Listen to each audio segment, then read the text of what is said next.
God is not the deaf Santa Claus in a rocking chair who is just always so mesmerized by whatever we do.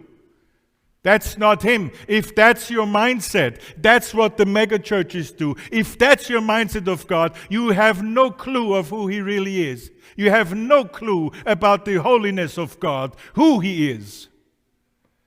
That when you step into the presence of God, you are especially careful that you worship Him in the right way, with the right heart's attitude. I often use the example of a king or a queen. I use the example of the Queen of England. If for some strange reasons you get an invitation for an audience with the Queen, I wonder how you would walk into the palace. And I have to be a little bit more direct. I wonder how you would dress.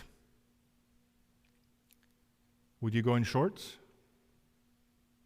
Would you go in a Hawaii shirt? No. You would find your best dress.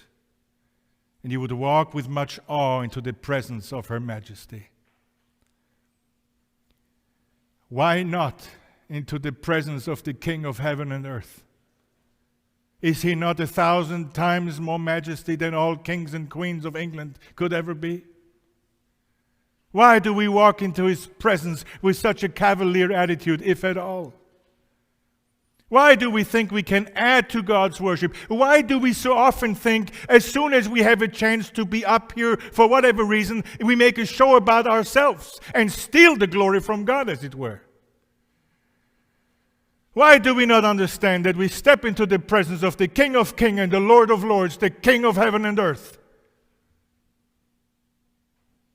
The way we worship, the way we approach this house, is an expression of what we think of God.